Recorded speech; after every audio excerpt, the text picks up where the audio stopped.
Well, so we have to do a review of the newspapers.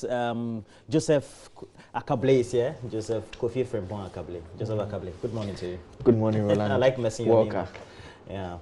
You know, this month is breast cancer awareness month. Yes. We have at least 1% of men who tend to be affected by breast cancer. Yes. On Friday, we had a screening here at our premises. Did you go over?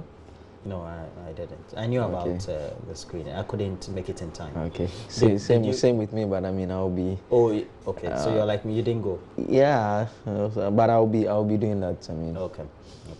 But on Thursday we did something great. Yeah, we looked at how to do the breast examination and all that. Yeah, it was a live broadcast. I watched that. So we have to do the newspapers. Yes. Now I know that the policy has to be implemented fully, or the directive from the Ministry of Communications, but we've had some fallout from that press conference. Yes. Right? Okay. There's a bit about re-registration that is dominating most of the headlines. On the front page of the Daily Graphic this morning, it says Cabinet tightens the loop, re-register or lose SIM. Deadline June 2020, measure to track criminal activities. And will strictly enforce sexual harassment policy. That is the UDS Vice Chancellor. We brought you that story yesterday. Resolve technical varsity teachers strike so they resume work. It's coming from VC appealing to government. The back page has a story from the Meteo saying that the Meteo is forecasting more rains and floods cut off communities in Elmina. And it has an interesting photograph. You can see the extent of flooding on a road, and you have individuals who are walking through it, trying to get to their various destinations. I don't even think there's a tarred road there. It seems more like an untarred road that they are trying to navigate through. The center spread. And this area is in Elmina? Elmina, yes. The center spread has the Ghana Consolidated Diamonds Company. The president is assuring that you get the company back to work. And, you want to comment on that? No. Okay. Do you have other stories? Yes, let public Financial Management Act guide you in practice. It's here. And last 57 FM stations shut down by NCA. Yeah. So in terms of the details, I think the bit about the re-registration, you know, the SIM card, we did some registration some years back. We have been told that... Actually, since that registration, we've been registering, well, we were supposed to be registering. So there has been a continuous registration process, but it appears... Because it means that since we did the wholesale initial registration, thereafter, whoever acquired SIM was supposed to have found some means of registering. And I don't know whether you've experienced buying new SIM and you're supposed to go through the processes. I have, yes. But the issue is that the process has been infiltrated in the sense that I recall when the first registration was done, I didn't have a voter's ID card then. And so my current number that I use, I had a colleague, a senior in school, who registered with his ID for me. What makes you think that won't have the same incident? So you see what happened. He registered it for me, and because I explained to them, some years down the line, I bought another SIM. And this one, nobody. This one, they told me that, I mean, I don't need to register it. That's what the gentleman told me. He said it's already registered. So it means that they... And you know, they already registered one. At the time they were doing the main registration, those ones were illegal. There's no way a SIM has been already registered. How is that possible? It has to be registered. No, it means that they may register it in their name. Yes, and that is the problem because the system which this one is been trying set to up fix in such now. a way that for the SIM to be activated, it has to be in the name of somebody. Yes. So it means that... But this one had been activated already, and so... Yes, so for themselves, they decided to activate it. Yeah, which is contrary to law. Which is contrary. But it means that somebody took their eye off the ball. Yeah, exactly. And we keep doing this a lot. I mean, we are seeing that with the National Identification Registration. Under Kufuor's regime, we started with it. It continued a bit. We've started all over again. Yeah, it continued a bit under the Mills Mahama administration, and we are back here now again. We're back. And so it's because of a lack of vigilance. That's why it got infiltrated to the extent that the data that we have obviously is not credible. Which reason we are trying to re-register again. And once we are done registering by June 2020, we are told that if you have not done it, it will be taken off. Your number will be deactivated. There were peculiar circumstances in which, especially when it related to SIM box fraud and making sure there was revenue assurance. Yeah. We were told that those who themselves had set up the retail centers of retailing SIM cards themselves had set up those companies or those retail centers purposefully for making sure that they undertook those transactions themselves. Yeah. So they used the bulk of the SIMs and they did all manner of things with them. Yeah. And I don't know how we think in the nearest future or in the shortest possible time we could prevent that. I'm not sure. We have this cycle of making sure we begin things beautifully and we just go to bed. Yeah. And all of a sudden, and all of this involves some money. We must obviously point out. We're just going to spend another money. Not that we shouldn't do it, but if we will continue and make sure the right thing is done, that's the most important thing. Yeah. And I think it's fair to say that, I mean, we keep it at, or perhaps maybe we may want to look at, not necessarily, must the SIM cards, because if they are being sold at points that we cannot be assured of people registering before they are sold to them, maybe we may want to look at that process a bit. I don't know what yeah, you see, it's important we look at the processes. The point of sale, it's also important. And then also, it's also about the throughputs. At some point in time, the companies want to increase their subscriber base. Yeah. Yeah. So they tend to undertake promotions. Yeah. And those promotions will mean that ultimately people will need to have more than a number or two. Yeah. And if it's and the sources of revenue, when people are using, they are making calls, they are buying credits, and so sometimes. Yeah. And then sometimes people over a period have the pension for just changing their SIM cards. The one that they have as the extra with the other networks. So it also means that they'll be changing often. I don't know whether once that has become a habit and you start this re-registration, it stops the habit of the individual customer who tends to change his SIMs left, right, center. And they use it for various purposes. They have this special number or this other number they use in making calls. They don't want to be tracked. They don't want to be, you know. Yeah. And I'm not too sure that works. So that's why you find a company like MT, and after some time, if the number becomes dormant, they reallocate. Yeah. Yeah.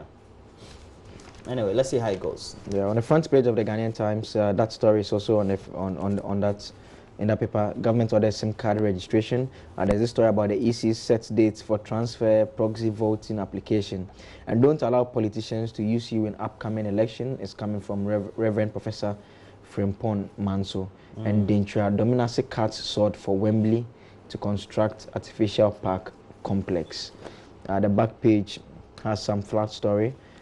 Flat cuts off Peace Town in Amanfo, and there's this picture. I can see a boy carrying someone on his head, another young boy, and so as they are wading through the receding floodwaters. Amanfo. Yeah, Ablekuma West Assembly empowers 55 PWDs as persons with disabilities, also on the back page of the Ghanaian Times, and the center spread has the SIM card registration story. And new flag officer commanding Eastern Naval Command takes office, and don't allow politicians. That story is here in the center spread. What does the Daily Guide say, Roland? Well, the Daily Guide has on the front page, Bahama bears teeth at free SHS again, and then it talks about the NDC saying they'll have a 90-day review period if they are elected into office. And the Daily Guide also says that there seems to be some inconsistency in his position, and it says the former president is also choking on free SHS, etc. Okay, and then other stories on the front page of the Daily Guide. SIM card re-registration in January, just this January. I'll be in 3 months. All get ready. NDC thugs beat regional secretary in public. Baumia presents Ghana's new look in London. Okay, so let's go to the center spread. The center spread is a News One pullout of the Daily Guide. I'd like to review that very well. It says, I've had amazing career in the last 10 years. The story, of course, you see the lady attributed Jackie Appiah. And then there are no greener pastures anywhere, according to Wiyala, who is said to be cautioning the youth. Kevin Hart breaks silence. Businesses lose $105 million to cybercrime. And we all do know that the increments purportedly is to, according to the policy direction or rationale for the increment from 6 to 9% of the CST is to fight this. Report telcos offering poor services, we're told. We keep hearing this all the time, but really doesn't materialize when even you report. Okay. Back page of the Daily Guide has the story. Money gets goals, sets others up. Jamie Carragher, in his commentary, seemed to be praising Sadio Mane, the Liverpool and Senegalese international. Kunedu explains Wafu slump, and Ghana failed to win the cup, the ultimate prize, in that penalty shootout after a 1-1 draw in regulations and extra time. Supreme gets walkover, and we're told Bechem Duff salutes French embassy. Let's do the Custodian newspaper. The Custodian has on the front page, Akufo-Addo ends monitoring tour, promises to tackle concerns of Ghanaians. That's on the front page of the Custodian. Rockstar, Kiddy and co-star thousands at Ejura and co-rock thousands at Eburi Ojura. Government to set up 16 cottage industries, and CPP set election record, we're told, according to the story. Let me do the Daily Dispatch. The Daily Dispatch has on the front page, battle for a Swansea seat in Ashanti. Akufo-Addo campaigns against Muntaka. The story is on page 2 of the paper. It has an attached picture of Mohammed Muntaka, who is the NDC MP for Swansea. And the election or the primary day has not been convened yet. How you can lose your mobile phone number from July 1st, 2020. And I'm sure it's also the headline that will give you the story about the re-registration. If you're not able to do the registration after a 6-month moratorium, then it means that after June 30, 2020, you will lose the number. Manasseh and 7 others made new CDD Ghana fellows. Akufo-Addo defends government abrogation of contract with the Jospon Group at Akutia. And I saw that you reviewed a story in the Times as well, yes, about the Wembley. Yes. About the sword cutting for dominance in Dintra. Yeah, that story is on page 18. It's a good initiative. You know, it's being undertaken by the Wembley Sports Complex Construction Limited. Okay, so the story says the chiefs and people of Dintra Dominance are supported by the Minister of Transport, Kweku Foresiam, a Member of Parliament for Upper Dintra West, Samuel Insuwajan, and the DC last Friday cut the sword for the construction of commencement of an ultra-modern artificial football park complex, financed by the Ghana Ports and Harbour Authority as part of its CSR. It will include a standard 11-a-side football pitch, multi-purpose rooms, floodlight, 1,000 spectator stands, and a VIP sitting area. And so that is it. The general manager of Wembley Sports Construction Company, which is an artificial turf construction, said that they will continue to serve Ghanaians with quality artificial turf produced only by FIFA-preferred procedures. And so that is some good news for sports in that area. Sports enthusiasts. Yeah. Well, good thing. I think this should be replicated across many constituencies, especially. We know the Zongo Ministry is doing a similar project. They are constructing astroturfs in different parts of the country. Because sports is big, you know. It's a lot of money. I mean, the amount of money, and entertainment. The amount of money that they are used to purchase players from the top clubs. Those are the monies that when we go into borrow, it becomes a debate in Parliament. I swear. MPP and NDC will debate over $200 million credit facility from somewhere. And sometimes the money is something that Ronaldo or Messi earns in 7 days. Yeah. And so it tells you that if we develop the sport to that level, they're voting for 20 million. So it tells you that if we develop sports to that level, there is so much benefits that the economy can So countries obtain. like Brazil and all that, they make a lot of money. Lots of money. And in order to get that level, we need good facilities. Yes. Because footballers now, it's a bit more sophisticated. People are being taught how, and they need to develop the skill well, because mind you, if we are going to compete at the center stage, we will not be playing on the Sakura pitches that some of us grew up playing. And this football. initiative is to make sure that we don't have bare pitches or Sakura pitches in the communities. When you have a community park, it means that in the evening, you can even have your child go there, go and practice before or after school, and then the next time they do it. And because that's what we did, one chindi and all that, you can play. The cold soccer begins at that point in time. I don't know why we think that getting these facilities is a big deal. but we should treat sports, entertainment, and the rest of the industries we have that are making money for some others as big as they could be. Yeah. Okay. You have one or two others? Yes, just from the information ministry, communication ministry. The program was actually. Yes, we've gone through them largely. I think there's the final, the front page. We've not done that. So the final front page says, government clears 300 million of BDC's debts. Outstanding $49.77 million expected to be paid by end of 2019. Education, infrastructure, and agriculture dominated president's 3 regions tour. NPP youth wing plot to snatch NDC seats in Upper West region. And upfront CST deduction will attract severe sanctions. That's according to the communication minister.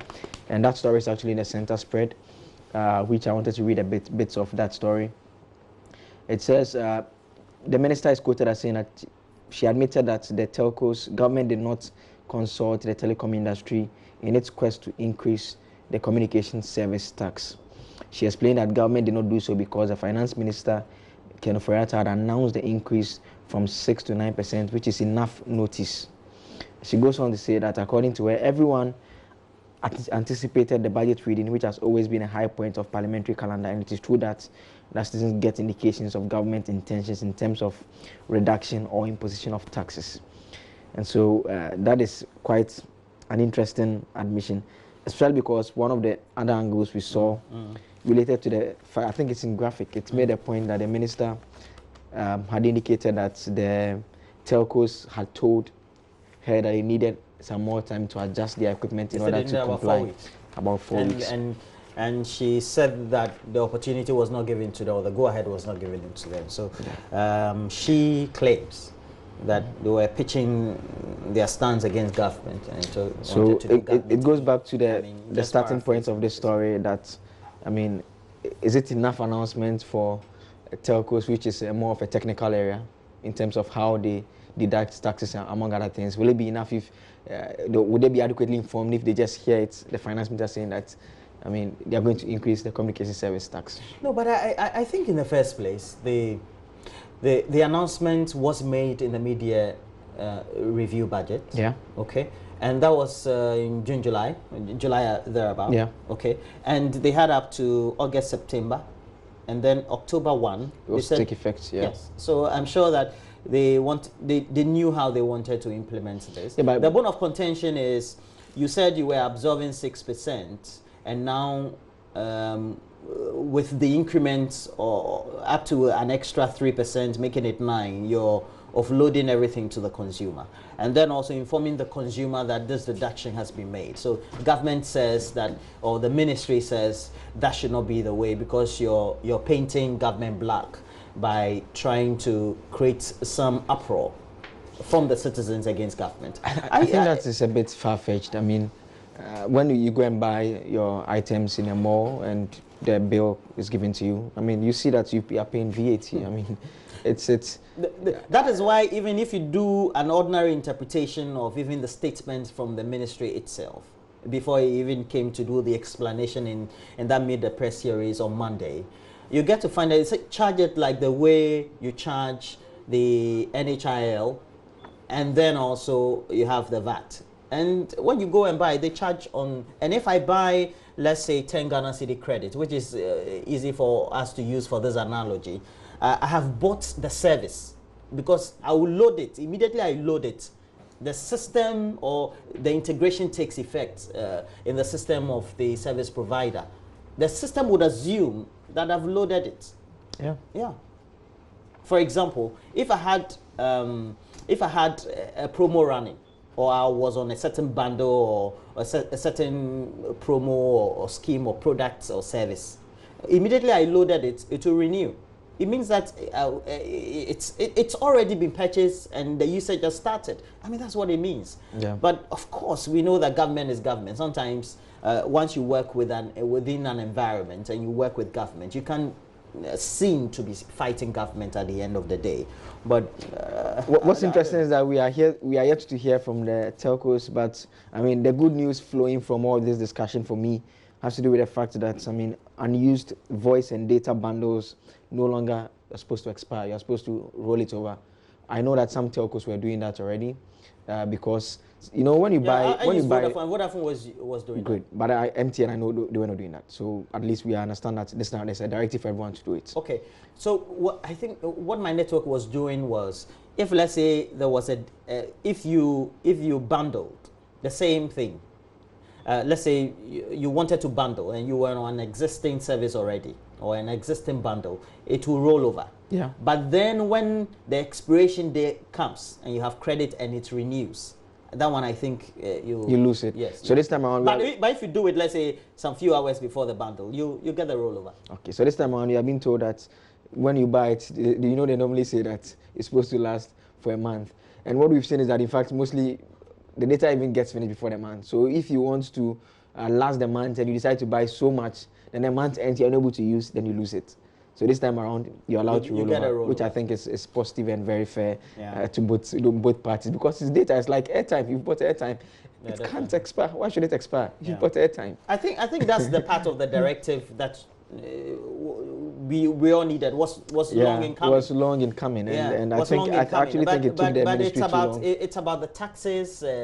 But once again, what I find interesting, and that is why I want to hear from the telecommunications company still, that the minister makes reference to this practice that was the case, and says that because of that, they had made so much profit over a certain period that by now shifting the 9% to consumers, they are effectively taking too much. No, but we should also know that not that I'm holding brief for the telecommunication companies, but the telecommunication companies also have taxes that they pay to government and the revenue authorities. So, and that one, it's got nothing to do with the consumer. So we're not supposed to know. This one, we're collecting directly from the consumer for using the service. That is why I'm saying that it's important that they stay their position. Even if they were absorbing, I find even if they were absorbing the 6% and they decided now to offload everything, I think they were just doing us a favor. Yeah. So, the minister's reading is that industry. The minister's reading is that, I mean, you are making so much here, so now you want to push it. That's a bit unfair. But that's what I'm saying, that it's important that we hear from them. They need to speak on this matter. I mean, I understand why they may be a bit. I think the last time we had an interaction with them, they said this posits or sits within some realms of legality, and so they were consulting among themselves, and they will come with some statements or some conclusions. So we're hoping that Mr. Kenashigbe and the rest of the team at the chamber will come and speak for the telecommunication companies, and we'll get to know. It's one of those things that I think we all need some clarity as to. But I don't think that the telecommunications would want to fight governments. No. But we also should know that the industry is changing in such a way that the intervention we would need from the ministry and the NCA particularly, which is a regulator, is to improve the services. For example, if you get to find the data service that is given to consumers, and if you have to do a hotspot, and the way it's effective, it's not the same like you have a broadband. So it will mean that we need to improve the services in such a way that it is available and better by way of the stream, and an improvement on what is the existing scenario. And the only way the telecommunications could do that, the companies could do that, is by investing. And how would they invest? Is by making sure that their return on their investment is good enough, so that they can reinvest back into whatever. Because technology changes every week, or if not every day. I think that's the only thing that we can say about it. Yeah. I think we wish them well. They should speak at the right time, and they should improve service for all of us, so that we can enjoy good phone calls and, I mean, data connectivity in terms of internet. Yeah, definitely. You've been hearing the related issues before we go on to myjoyonline.com. The former president John Dramani Mahama has been making about the free SHS policy. Yeah. And this already we've had the General Secretary of the NDC come to announce that if an NDC government is elected into office within the first 100 days, they would want to do something about the infrastructure for the schools as quickly as possible. And he also says that there will be a review, and constantly has been talking about it. The downside is that the government spokespeople and communication people have been saying that if you have a solution, why don't you say it? Why do you have to wait at the end of it? I don't know what's your own opinion on this debate about free SHS in the first place between First, I think political parties must largely invest in having a strong intellectual base And so you have various committees that are not set up when the election is taking place that should be doing their own sort of research and coming up with alternate ideas. I have heard the review one too many times, and I think it's getting too many. I think there should be, we shouldn't wait for the elections. There should be a document from the NDC perhaps telling us specifically about, if you are talking about infrastructure, what studies have you done to look at the number of schools that need infrastructure? So you say that, okay, you're going to construct 200 dormitories, 300 classroom blocks. This is going to cost an amount of 2.3 million cedis. You are looking to, this money that is used to do this, you are looking to channel it rather to do this, or you are going to raise money through this means. I think that is the level that I think politics should move towards. And so when you bring the debate forward that way, any government is responding, government has to now tell us specifically what they are doing, how many they are going to construct, how many they've constructed. And so it makes the debate a bit more richer than one saying that, oh, I'm going to review it, another person saying that, oh, if you have a solution, say it. I think it's too, politics should get beyond, it's too simple a thing to say that, oh, he doesn't have any plan. He also say, oh, tell me your plan, oh, I'm going to review it. I think we should get beyond that. It's fine if they don't want to do that now, but I think this is the time to do it because winning elections, we are going to get to that level. Gradually, we are getting there. We're going to get to the level where it's not going to be the election year when you go and share water and items to people. We are going to get to that level. Voters are gradually getting sophisticated and they are going to punish you if you fail to convince them appropriately. And so we expect it to be a contest of ideas, practical ideas with real tested solutions so that we don't come back in 2017 like we did and we are now talking about how we are going to finance free SHS when we have been talking about free SHS since as far back as 2008. We don't want to have that situation again. I think that is what we should demand of our political parties, both the government, the one in power and the one in opposition and all the others. Well, the thing is that if you do a casual observation of what the public opinion is, and most of the time you can get it from the comments of members of the public or the public on mainstream media and social media, you get to sum up what the observation is from the public about what they feel about the role of the parties, how well they are performing, whether in government or in opposition, and how they anticipate 2020 election will look like. And if they were critical in looking and observing and analyzing that, they'll get to know that there seemed to be some kind of apathy, even for those who seem to either be supporting NPP or those who seem to be supporting the NDC. They need to work harder at trying to convince people. And I keep saying this. In 1992, they used to say NDC was a grassroots party. But now I believe most of their supporters now have had tertiary education, at least. Yeah. And if somebody has had the benefit of tertiary education, that person doesn't become a grassroots supporter anymore, even if they are living somewhere in our Winswamine. And so it's an automatic change that is coming as a result of our society becoming more literate. Yes, I think it's as if they don't anticipate it or they don't see it. But they need to enrich the debate to make sure that they appeal to the consciousness of people in relation to how they also tend to think. Yeah, I agree. Based on what they see in other countries and what they expect of those who tend to rule them. Well, I think that'll be it for now. Yep. So we're having a demonstration today. You know, the customers, are they former customers? Can we say they are former customers? If their funds are still locked down, they remain customers. Yeah. So they are aggrieved customers of Gold Coast Fund Management. And the related issues are that they still have their monies with the company. It's locked up and not paid. And already we're told that the Accra Regional Police Command has given the indication to the public that this will be taking place. There's a protest or demonstration just this morning, and they are going through the normal places that we will start from the Obra Sports, that's the Kwame Nkrumah interchange area, and then they'll end at the Jubilee House ultimately. And it's all because they've had their funds locked up. We'll bring you that live, and I know Joseph invested in Gold Coast, but did you get paid? I have not invested in Gold Coast. Yeah.